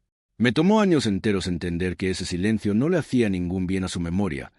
No más me hacía a mí más pequeño, más solo, menos capaz de servir a los demás, como se suponía que debía hacerlo. ¿Y cómo lo superó, padre?» «Entendiendo que amar de nuevo no borra lo que se amó antes», respondió el padre Benigno con una sonrisa triste pero sincera. «Amplía el corazón, Anselmo, no lo divide. Aurora no viene a ocupar el lugar de Celestina en su memoria. Viene a ocupar un lugar nuevo que antes no existía, y que sus hijos necesitan tanto como usted mismo». Anselmo salió de la iglesia esa tarde con una claridad que no había sentido en meses. Don Leandro Murguía, sin embargo, no estaba dispuesto a quedarse con los brazos cruzados. Habiendo fracasado en intimidar directamente a Aurora, decidió llevar el asunto a un terreno más peligroso. Convenció a doña Refugio Alcaraz de presentar formalmente ante el juez del distrito una solicitud para que los niños Gaspar e Inés fueran entregados a la custodia de la familia materna, alegando que el ambiente en la hacienda no era adecuado para su crianza. La noticia llegó a la hacienda un martes por la mañana, entregada por un mensajero del juzgado. Anselmo leyó el documento con las manos temblando de furia contenida. «Esto no se va a quedar así», dijo, apretando el papel entre los dedos. Los niños, que habían escuchado parte de la conversación desde la puerta del despacho sin que los adultos se dieran cuenta, corrieron esa tarde a buscar a Aurora en la cocina con los rostros pálidos de miedo. «¿Es cierto que nos van a llevar con la tía Refugio?», preguntó Inés con la voz temblorosa, aferrándose a la falda de Aurora. «Yo no quiero irme. Yo quiero quedarme aquí contigo y con papá». Gaspar, sin decir palabra, simplemente se abrazó a las piernas de Aurora con toda la fuerza de sus pequeños brazos, como si con solo sostenerse fuerte pudiera evitar que el mundo lo separara de ella. Aurora se arrodilló para quedar a la altura de ambos niños, sintiendo que el corazón se le partía al ver el miedo genuino en sus ojos. «Nadie los va a separar de su papá», dijo con la voz más firme y calmada que pudo reunir, aunque por dentro sintiera la misma incertidumbre. «Su papá va a arreglar esto, y yo voy a estar aquí a su lado, pase lo que pase». Los niños se calmaron un poco con esas palabras, aunque no del todo, y Aurora los mantuvo cerca el resto de la tarde, contándoles historias hasta que el miedo dio paso, poco a poco, al cansancio natural de la niñez. Aurora, que había entrado a la habitación justo cuando Anselmo terminaba de leer el documento aquella misma mañana, sintió que el rosario en su muñeca pesaba de nuevo como una losa. «Si mi presencia aquí es lo que está causando todo esto», dijo con la voz firme, aunque el corazón se le rompiera al decirlo, «entonces me voy. No quiero ser la razón por la que pierda a sus hijos». Anselmo la miró entonces con una intensidad que Aurora no había visto antes. «Usted no es la razón de nada, Aurora. La razón es un hombre envidioso que no soporta ver a otros felices, y unos parientes que confunden el decoro con el control. Usted no se va a ninguna parte». Sacó el rosario que Aurora llevaba sin pensarlo entre los dedos, y por un instante ambos se quedaron mirando las cuentas gastadas de madera oscura, testigo silencioso de todo lo que habían atravesado juntos desde aquel primer día de sed y polvo en el camino. «Voy a arreglar esto», dijo Anselmo, «de la manera correcta, frente a todo el pueblo, si es necesario». Esa noche, La hacienda entera parecía contener el aliento. Doña Jacinta preparó chocolate caliente para todos, aunque nadie tenía demasiado apetito. Los gemelos, sintiendo la tensión en el ambiente aunque sin comprender del todo su origen, se acostaron temprano, no sin antes pedirle a Aurora que les contara una historia más de las que su tía Refugio le había contado de niña. «Cuéntanos la de la mujer del Rosario que encontró su hogar», pidió Inés, ya adormilada, refiriéndose a una historia que Aurora había inventado meses atrás, inspirada vagamente en su propia vida, aunque los niños no lo supieran. Aurora sonrió y les contó una vez más la historia de una mujer que caminaba sin rumbo por caminos polvorientos, cargando solo un rosario y la esperanza de encontrar un lugar donde ser útil, hasta que un día, sin buscarlo, encontró una familia entera esperándola del otro lado de un portón. Cuando los niños finalmente se durmieron, Aurora bajó al patio principal, donde encontró a Anselmo sentado bajo uno de los encinos más viejos de la propiedad, con la mirada perdida en las estrellas que empezaban a asomarse en el cielo despejado tras días de tormenta. «¿Estás seguro de lo que vas a hacer mañana?», preguntó ella, sentándose a su lado sobre las raíces gruesas del árbol. «Más seguro de lo que he estado de cualquier cosa en mucho tiempo», respondió Anselmo, tomando su mano entre las suyas. «Ya me cansé de vivir con miedo a lo que piense la gente, Aurora. Mis hijos volvieron a reír gracias a usted. Eso es lo único que me importa defender. Y si doña Refugio insiste, ¿qué pasará con los niños?». «No va a pasar nada», dijo Anselmo con una firmeza que Aurora no le había escuchado antes. «Porque mañana voy a dejar las cosas tan claras que ni el juez más severo tendría argumento para quitarme a mis hijos». Aurora se quedó en silencio un momento, observando el perfil de Anselmo iluminado apenas por la luz de las primeras estrellas, y sintió la necesidad de decir algo que llevaba semanas guardando en el pecho sin atreverse a nombrar. «Don Anselmo, sea lo que sea que pase mañana, quiero que sepa algo», dijo con la voz apenas más alta que un susurro. «Llegué a esta hacienda sin nada, buscando no más un lugar donde no estorbar. Y encontré mucho más que eso. Encontré una razón para quedarme que va más allá de cualquier trabajo o cualquier salario». Anselmo se giró para mirarla directamente, con el corazón latiéndole con una intensidad que hacía meses no sentía. «¿Y qué razón es esa?», preguntó, aunque una parte del ya sospechaba la respuesta antes de escucharla en voz alta. «Ustedes», respondió Aurora simplemente. «Usted y los niños se convirtieron en mi familia sin que yo me diera cuenta de en qué momento pasó». Anselmo llevó la mano de Aurora hasta sus labios, besando sus nudillos curtidos por el trabajo, con una ternura que ninguno de los dos supo en ese momento hasta donde llegaría a crecer. «Entonces, mañana no voy a defender solamente a mis hijos, Aurora. Voy a defender también a la mujer que les devolvió la vida, y a la que, si Dios lo permite, quiero que se quede en esta casa para siempre». Se quedaron ahí sentados un largo rato en silencio, escuchando el canto de los grillos y el murmullo distante del viento entre las hojas de los encinos, sintiendo que, fuera lo que fuera que sucediera al día siguiente, ya no tendrían que enfrentarlo solos. El domingo siguiente, la plaza de San Miguel de los Laureles se llenó como cada semana después de la misa, con familias conversando bajo la sombra de los laureles centenarios que daban nombre al pueblo. Los puestos de comida despedían el aroma de elotes asados y agua fresca de Jamaica, y los niños corrían entre los adultos persiguiendo un trompo de madera desgastado por generaciones de uso. Doña Refugio Alcaraz había llegado esa misma mañana desde Pátzcuaro, acompañada de su esposo, con la intención declarada de hablar directamente con el juez del distrito, cuyo despacho quedaba justo frente a la plaza principal.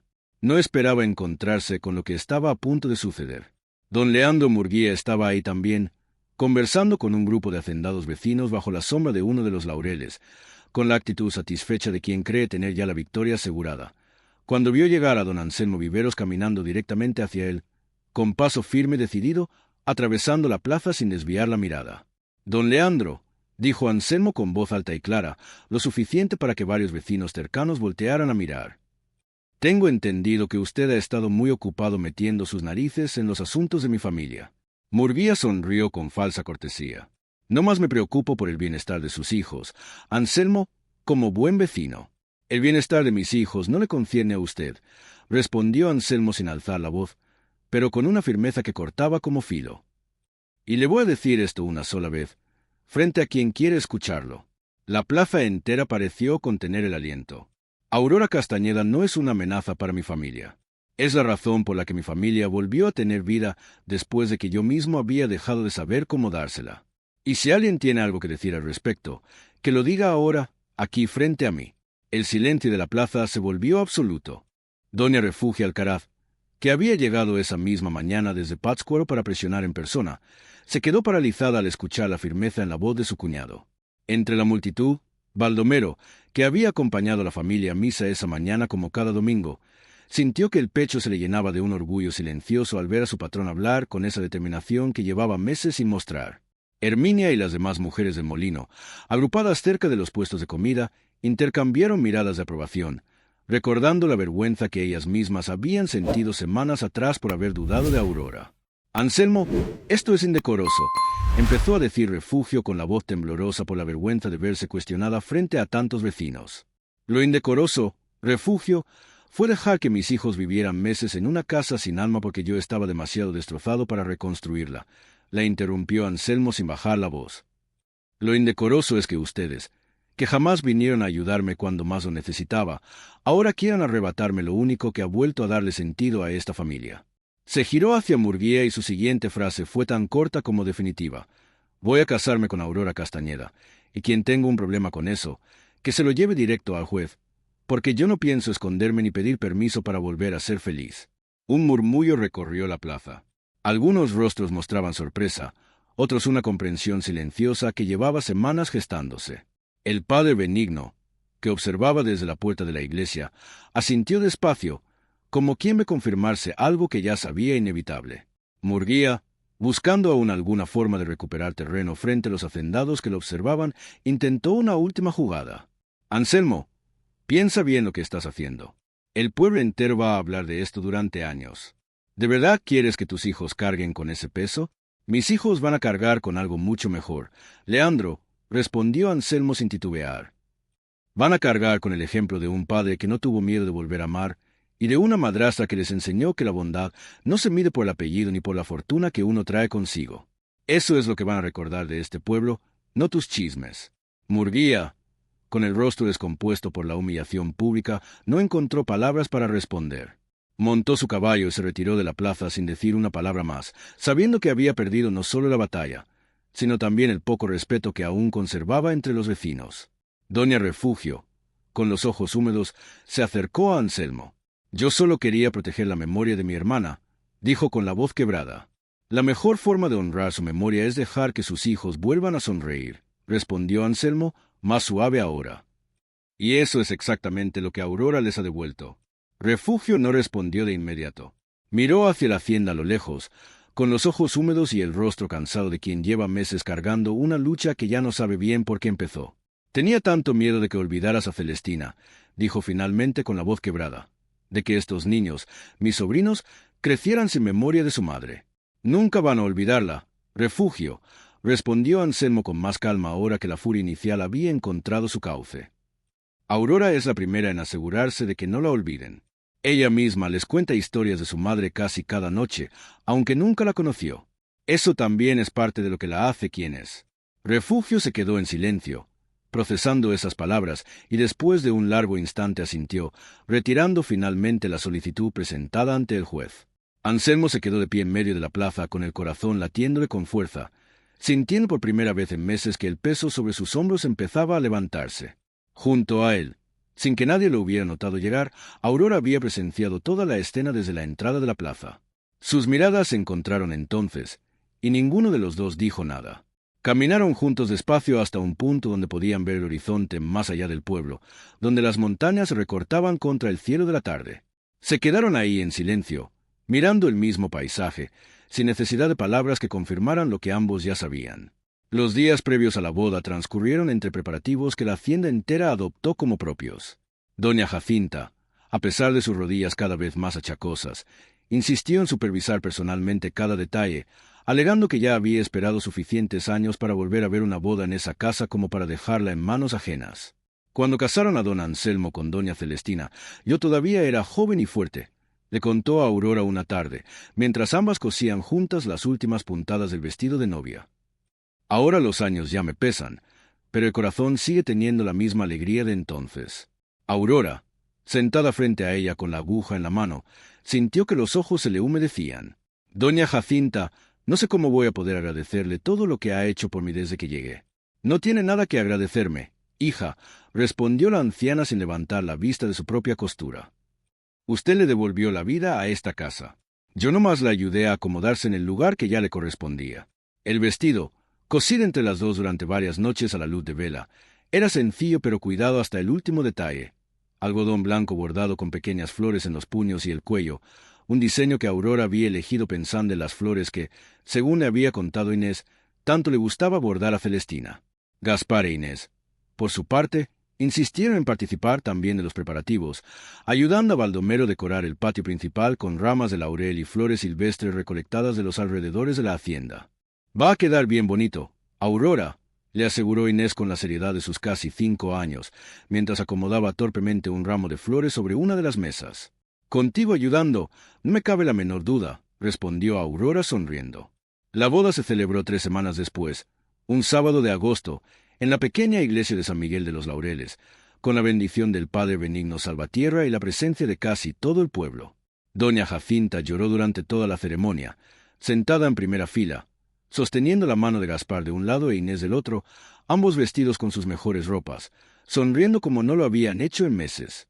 Aurora llevaba puesto un vestido sencillo, cosido por ella misma con la ayuda de doña Jacinta, y en la muñeca, enredado como siempre, el rosario que había pertenecido a su tía Refugio. Cuando el padre Benigno preguntó si alguien tenía objeción a la unión, un silencio total llenó la iglesia. Ni siquiera don Leandro Murguía, que no se presentó, ni la propia doña Refugio Alcaraz, que se asistió y que al final de la ceremonia abrazó a Aurora con lágrimas sinceras, tenían ya nada que oponer. Al salir de la iglesia bajo el sol brillante de la tarde, Anselmo tomó la mano de Aurora frente a todo el pueblo y, por primera vez en meses, se permitió sonreír sin culpa, sin miedo, sin la soma pesada del duelo que lo había perseguido tanto tiempo. La celebración se extendió hasta la noche en el patio principal de la hacienda, con mesas largas dispuestas bajo los encinos, iluminadas por decenas de velas y faroles de papel que doña Jacinta había insistido en preparar durante días. Las mujeres del molino, incluida Herminia, habían cocinado durante 2 jornadas enteras, mole de la región, tamales de elote, carnitas y un pan dulce que Aurora misma había horneado esa misma mañana, siguiendo una receta de su tía Refugio. Los mariachis contratados desde Uruapan tocaron hasta bien entrada la madrugada, y hasta Baldomero, hombre serio donde los haya, se animó a bailar un par de piezas con doña Jacinta entre risas de todos los presentes. Gaspar e Inés, vestidos con sus mejores ropas, corrían entre las mesas persiguiéndose el uno al otro con una alegría que ya no necesitaba fingirse. En un momento de la noche, Gaspar se acercó a Aurora, tironeándole suavemente del vestido. «¿Ahora sí eres nuestra mamá?», preguntó con la franqueza directa de sus 5 años recién cumplidos. Aurora se agachó para quedar a su altura, sintiendo que el pecho se le apretaba de una emoción que no encontraba palabras suficientes. «Voy a quererte igual que una mamá te quiere, mi Gaspar», respondió, acariciándole el cabello. «Y tu mamá del cielo, doña Celestina, va a estar contenta de ver que sigues sonriendo así». El niño asintió satisfecho con la respuesta y volvió corriendo con su hermana, dejando a Aurora con los ojos húmedos, observando a la distancia a Anselmo, que la miraba desde el otro lado del patio con una expresión que ella había aprendido a reconocer como amor puro y sin reservas. Más tarde esa noche, cuando la música bajó de intensidad y los invitados empezaron a acomodarse en las mesas para el brindis final, doña Jacinta se puso de pie con una copa de sidra entre las manos temblorosas, pidiendo un momento de atención. «Quiero decir unas palabras, si me lo permiten», dijo con la voz cargada de emoción. «Serví en esta casa toda mi vida. Vi crecer a don Anselmo desde niño. Vi su boda con doña Celestina, que en paz descanse. Y vi también los años más oscuros que siguieron a su partida. Y hoy, viéndolo aquí casado de nuevo, con sus hijos riendo como hace mucho no los veía reír, solo puedo decir una cosa, que la vida, cuando parece haberse cerrado del todo, a veces no más está esperando el momento correcto para volver a abrirse». Levantó su copa hacia Aurora y Anselmo, que se tomaban de la mano al centro del patio. «Por esta familia, que Dios los bendiga y los proteja siempre». Todos los presentes brindaron con ella, y el patio de la hacienda del Encinar se llenó una vez más de la alegría genuina que llevaba tanto tiempo sin visitar aquellas tierras. Un año después de la boda, la hacienda del Encinar ya lucía irreconocible en comparación con aquella casa de silencio y abandono que Aurora había encontrado al llegar. Los corrales estaban reparados. La cosecha de trigo había dado su mejor rendimiento en una década, y el nombre de don Anselmo Viveros volvía a mencionarse en el pueblo con el mismo respeto de siempre, aunque ahora acompañado de un cariño renovado hacia la mujer que lo acompañaba. Las mismas mujeres que meses atrás habían murmurado sospechas sobre Aurora en el mercado, ahora la saludaban con genuina calidez cada vez que iba a comprar provisiones para la casa. Una de ellas, la misma que doña Jacinta había confrontado aquel martes de julio, se acercó un día a Aurora con el rostro avergonzado.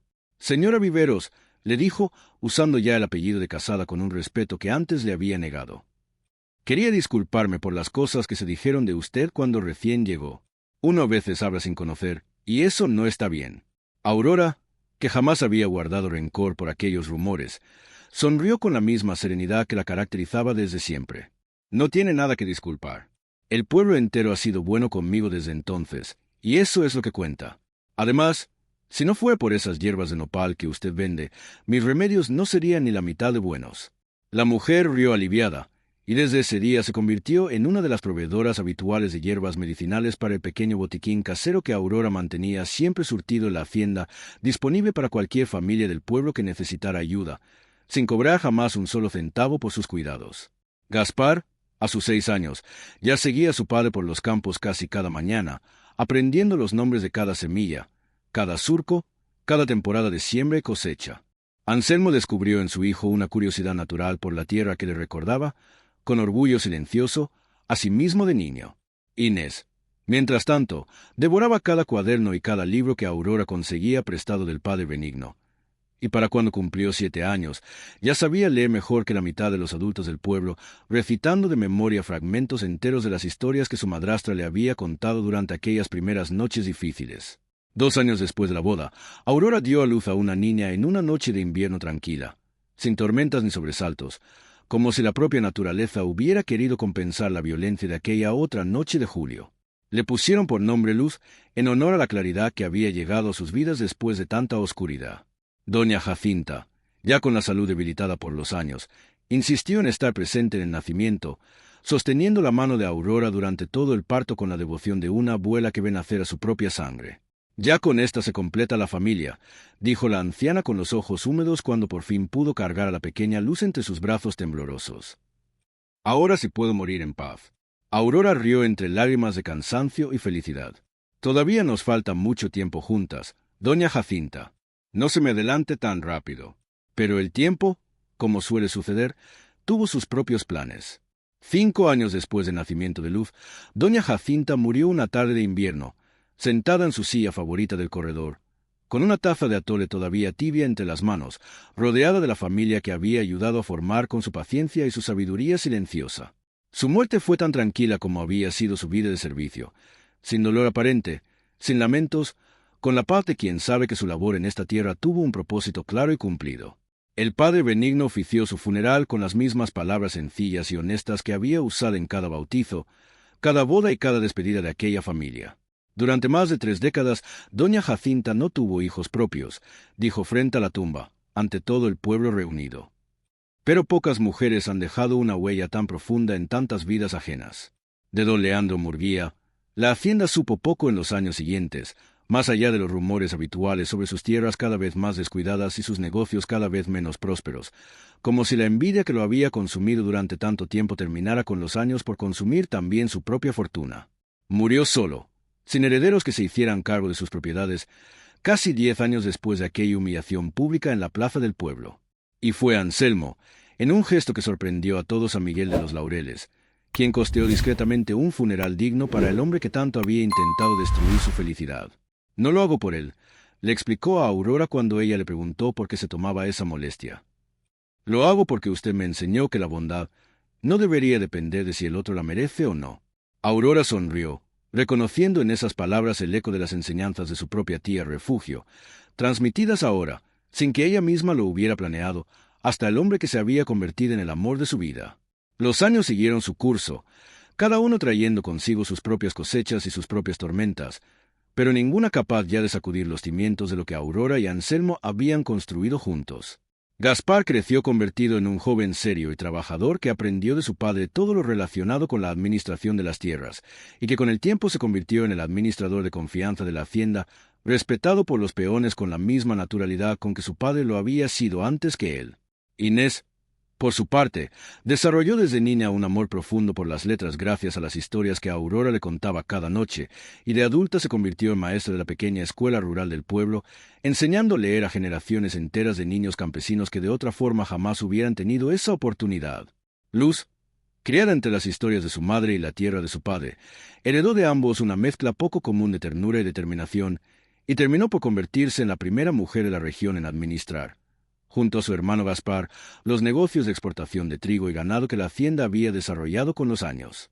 Inés se casó a los 22 años con un joven maestro llegado de Morelia para hacerse cargo de la escuela vecina, un hombre de trato gentil que compartía su misma pasión por enseñar a leer a los niños del campo. La boda se celebró en la misma iglesia donde se habían casado Aurora y Anselmo, oficiada por un padre benigno ya muy anciano pero todavía lúcido, que no pudo contener las lágrimas al ver crecida y casada a la niña que tanto había ayudado a sanar años atrás. «Nunca pensé que viviría lo suficiente para casar también a esta niña», le confesó el viejo cura a Aurora después de la ceremonia. «Dios ha sido generoso conmigo, dejándome ver cómo esta familia siguió floreciendo». Aurora, con canas ya asomando entre su cabello oscuro, sonrió mientras observaba a Inés bailar su primera pieza de casada con su nuevo esposo, recordando a la niña de 4 años que pasaba horas mirando por la ventana esperando a una madre que ya no volvería. «Todo lo que sembramos con paciencia, padre, termina por dar su fruto», respondió Aurora con la misma sabiduría serena que su tía Refugio le había enseñado tantos años atrás. Cuando Gaspar cumplió 20 años, una noche, mientras ayudaba a su padre a revisar las cuentas de la cosecha anual, se atrevió a preguntar algo que llevaba tiempo queriendo saber. «Papá, ¿de verdad Aurora llegó nomás pidiendo agua?» Los peones cuentan la historia distinto cada vez que la platican. Anselmo sonrió, dejando a un lado la pluma con la que anotaba las cuentas. «Así fue, hijo. Tu madre». Se corrigió a sí mismo con una ternura que ya no necesitaba explicación, como si hubiera llegado a esa palabra de forma natural y definitiva. Sin el menor titubeo, llegó a esta casa sin más que un rosario en la mano y la fe de que en algún lado la estaban esperando. Y tenía razón. Aurora llegó ese día sin nada más que la ropa que traía puesta y el rosario de tu abuela Refugio, dijo Anselmo, dejando la pluma sobre el escritorio y reclinándose en su silla con la mirada perdida en algún punto de pasado. «Y mírala ahora, administrando esta casa mejor de lo que yo jamás hubiera podido solo». Nunca le tuvo miedo a empezar de cero así, sin nada. Se quedó pensando un momento, recordando aquella tarde de julio de hacía tantos años, cuando el polvo del camino aún no se había asentado en sus vidas. «Creo que el miedo más grande de tu madre nunca fue no tener nada, Gaspar. Su miedo era no encontrar nunca un lugar donde perteneciera de verdad. Y eso, gracias a Dios, sí lo encontró». Gaspar asintió, guardando esa respuesta con el mismo cuidado con que guardaba las lecciones de administración que su padre le enseñaba cada día, sabiendo que aquella no era una lección sobre tierras o cosechas, sino sobre algo mucho más profundo. Muchos años después, ya ancianos, Aurora y Anselmo solían sentarse por las tardes bajo los enormes encinos de la hacienda, observando el atardecer teñir el cielo de naranjas y morados.